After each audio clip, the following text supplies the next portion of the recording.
Bismillahirrahmanirrahim. Nifak amali, ya. Nifak amal ini amal perbuatan, ya.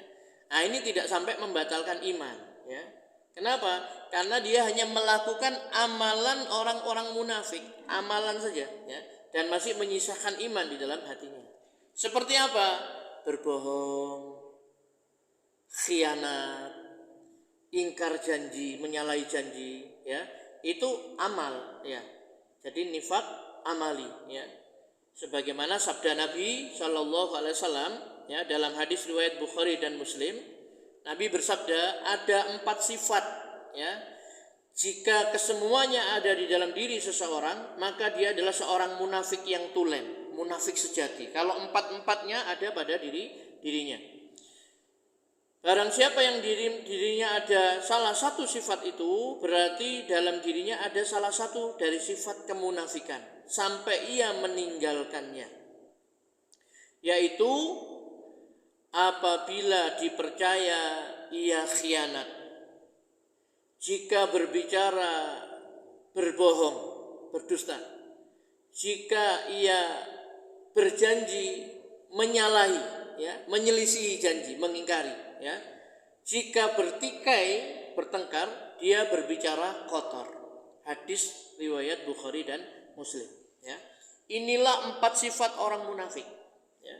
Kalau berbicara bohong, kalau diberi amanah khianat, kalau berjanji dia menyalahi janji, dan kalau bertengkar dia mengeluarkan kata-kata yang kotor. 4 ini sifat, ya. Siapa yang ada 4-4-nya ini di dalam dirinya, berarti dia adalah benar-benar seorang munafik yang tulen, sejati. Tapi kalau ada salah satu darinya, berarti dia masih memiliki salah satu sifat dari sifat-sifat orang munafik tadi sampai dia meninggalkannya. Dan 4-4-nya ini adalah dosa besar semuanya. Ya, berbicara bohong itu dosa besar, ya. Nabi pernah mengatakan, maukah kalian aku tunjukkan dosa besar yang paling besar? Para sahabat mengatakan, mau ya Rasulullah. Rasulullah mengatakan, menyekutukan Allah, durhaka pada kedua orang tua, ya. Kemudian kata perawi hadis tadi itu, tadinya Nabi sallallahu alaihi wasallam itu duduk, ya, bersandar. Kemudian Nabi sallallahu alaihi wasallam itu duduk, ya, tadinya bersandar kemudian duduk, dan juga perkataan dusta, persaksian palsu. Perkataan dusta, persaksian palsu, perkataan diulang-ulang terus sama Nabi. Sampai sahabat itu batin dalam hatinya itu, seandainya Rasulullah SAW itu diam. Jadi dalam hadis Bukhari Muslim itu, ya. Jadi urutannya di situ apa? Dosa besar yang paling besar, menyekutukan Allah, durhaka pada kedua orang tua, dan berdusta, berbohong. Ya, ketika mengatakan dusta ini Nabi apa? Duduk. Tadinya bersandar, kemudian duduk, kemudian diulang-ulang. Saksi palsu, dusta, perkataan bohong, persaksian palsu. Ya. Makanya Bapak Ibu yang dirahmati Allah SWT, kita mengetahui perkara-perkara yang buruk ini, ya, kita mengetahui perkara-perkara yang tidak baik ini, untuk kita berusaha apa? Menjauhi perkara itu. Ya. Jadi kalau kita hanya mengetahui kebaikan, keutamaan sholat duha, keutamaan istighfar, itu tidak akan bisa menyelamatkan kalau dia tidak mengetahui keburukan-keburukan yang dia harus jauhi, dia harus tinggalkan. Ya. Kenapa? Karena kalau sampai orang itu tidak mengetahui keburukan, dia bisa terjerumus ke dalamnya dan itu akan menghabiskan seluruh kebaikannya. Ya. Jadi itu harus kita fahami bersama, ya. Nah, Nabi sallallahu alaihi wasallam mengatakan, ya, barang siapa yang minum khamr, maka Allah tidak menerima sholatnya selama 40 hari. Ya. Berarti kalau dia hanya mengerjakan ketaatan tapi tidak tahu bahayanya berbuat maksiat minum khamr, bisa jadi dia beramal kebaikan, sholat, tapi tidak diterima. Kenapa? Karena dia melakukan kemaksiatan yang menyebabkan amalnya tidak diterima. Kecuali dia bertobat, kata Rasulullah, Allah akan menerima tobatnya. Dalam hadis riwayat Tirmizi. Ya. Nabi SAW juga apa? Memberikan satu peringatan, ya. Demi Allah tidak beriman, demi Allah tidak beriman, demi Allah tidak beriman. Siapa ya Rasulullah? Orang yang tetangganya tidak merasa aman dari gangguannya. Bisa jadi kalau orang itu tidak mengetahui bahwa mengganggu tetangga itu dosa besar, dia akan mengganggu, menyakiti, mendolimi, menyusahkan tetangganya. Tapi begitu dia tahu, oh tidak boleh kita, ya, karena diancam sama Nabi, demi Allah tidak beriman orang yang tetangganya tidak merasa aman dari gangguannya. Sehingga dia harus menjaga diri, bagaimana dia tidak sampai mengganggu, menyakiti, mendolimi tetangga. Ya. Nah, ini pentingnya kita mengetahui hal-hal yang tidak baik agar kita itu bisa menghindar.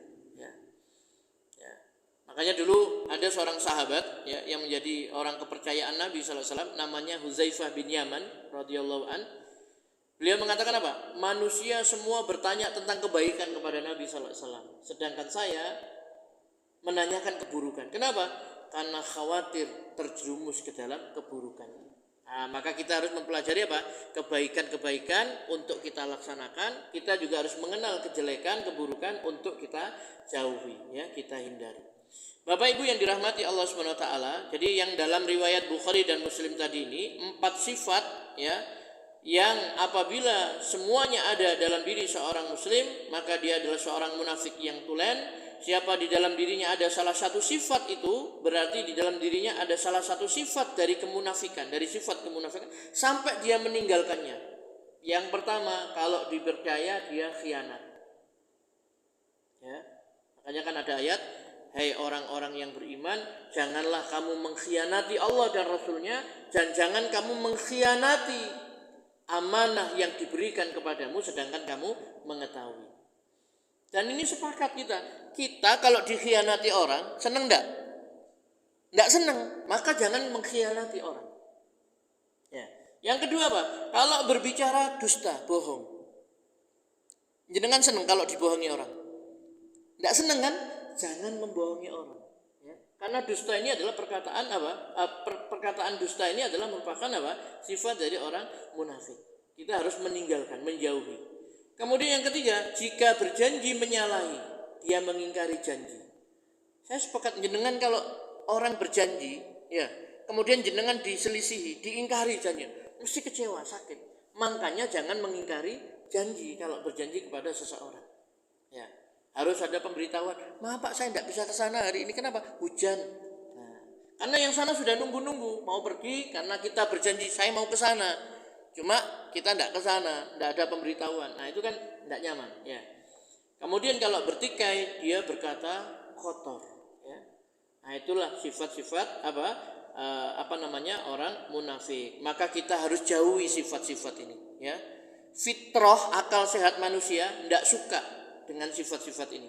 Ingkar, khianat, berdusta, berkata kotor. Akal manusia saja sudah tidak suka, ya.